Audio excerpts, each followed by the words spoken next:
Donc, la démon qu'on appelle Lilith, parce que d'autres, dans le récit apocryphe des faux juifs, on vous dit que la toute première femme d'Adam, c'était Lilith. Et que Lilith, on l'avait aussi créée à partir du sol, de la poussière, de la gile, ainsi de suite. Donc, exactement comme Adam. À un moment donné, pendant les actes sexuels, un coup je te vois, un coup je ne te vois pas, Lilith était au-dessus d'Adam. Et les anges gardiens ont vu ça en fonction des versions. Les anges gardiens sont venus voir Lilith, ils ont dit non, pendant l'acte sexuel, une femme ne doit pas être au-dessus de l'homme. C'est l'homme qui doit être au-dessus de la femme, ça ne se fait pas. Lilith a dit non. Lilith a refusé de se soumettre en disant que Adam n'est pas supérieur à elle, parce qu'elle a été faite exactement comme Adam. Les anges ont supplié, tout ça là, non, elle a refusé. Maintenant, il existe plusieurs versions par rapport à ça. Et la version que je raconte, c'est Lilith, à un moment donné, s'est énervée, elle a refusé de se soumettre à Adam. Lilith a été maudite.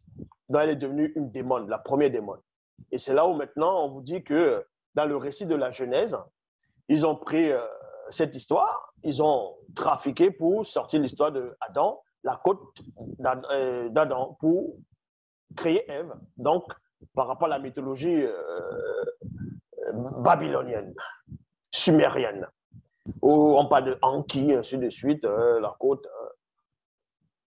Et c'est là où on vous apprend maintenant dans le récit, dans la mythologie hébraïque, de ce qu'ils appellent l'Ancien Testament, la Torah, Yahvé, bon, d'abord Elohim, Yahvé, parce que l'Éternel, tout ça là, voilà. C'est là où il va faire dormir Adam. Il va dire qu'Adam est seul, il n'est pas bien qu'il soit seul, il va faire une aide qui lui corresponde réellement. Parce que Lilith ne correspond pas à Adam. Donc, du coup, qu'est-ce que Yahvé va faire? Il va faire dormir Adam, il va prendre une côte, il va former Ève avec. Et quand Adam va se réveiller, Adam va dire, ah, voici cette fois-ci, dans d'autres versions, voici cette fois, une qui est chair de ma chair et os de mes os. Parce que Lilith, avant, n'était pas chair de sa chair et os de ses os. C'est pour ça qu'il y aura cette précision. Voici cette fois, une qui est chair de ma chair et os de mes os. On l'appellera femme parce qu'elle a été tirée de l'homme. Et on vous dit maintenant dans cette mythologie, dans ce livre apocryphe, dans ce récit, que Lilith va voir cela. Elle va être jalouse de Ève. Elle va être jalouse d'Ève. Et comment elle va faire?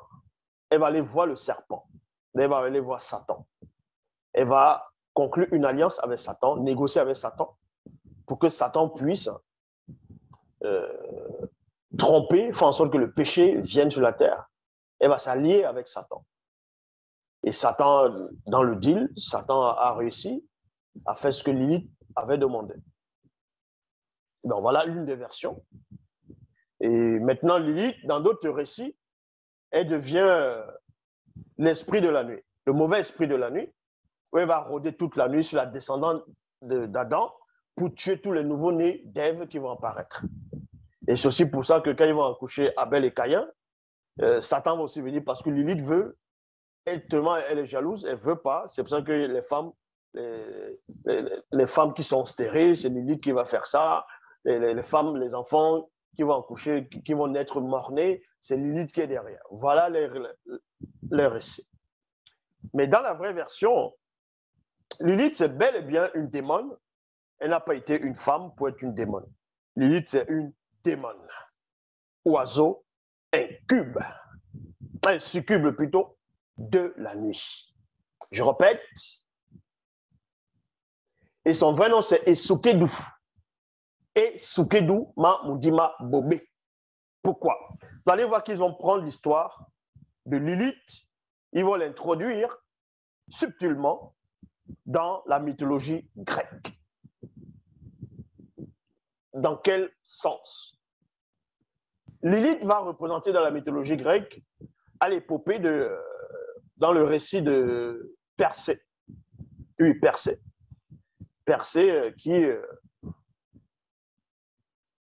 va aller à l'aventure il y aura Athéna, la déesse de la sagesse et on va dire, de l'amour, la fille de Zeus, qui est sortie de la tête de Jupiter, de Zeus. Dans d'autres récits, elle est sortie de la cuisse de Zeus, donc de la cuisse de Jupiter. Donc, voilà les récits qui se contredisent. Donc, à un moment donné, Athéna va aider ce personnage qui va dans l'aventure, dans son voyage initiatique. Athéna va, il y a le bouclier. Voilà, le bouclier, il y aura le bouclier, il y aura le casque, il y aura tout ça là. Et Athéna va envoyer son oiseau totem. Et on sait que c'était en forme de métallique, cet oiseau-là, c'était le hibou. Le hibou, d'autres vont dire chouette. Et c'est ça qui va représenter Lilith. Parce que Lilith, quand on parle de démons oiseaux, il existe de différentes catégories d'espèces de démons oiseaux. Donc, il peut y avoir des démons hybrides en forme d'oiseau, aigle, faucon, ainsi de suite. On va donner une telle description, on va expliquer. Maintenant, dans la catégorie de démons oiseaux, en parlant de Lilith, donc Esukeduma Mudima Bobé,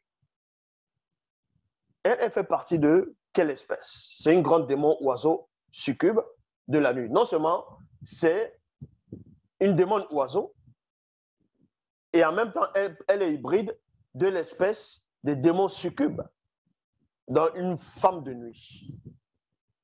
Une femme de nuit, Lilith.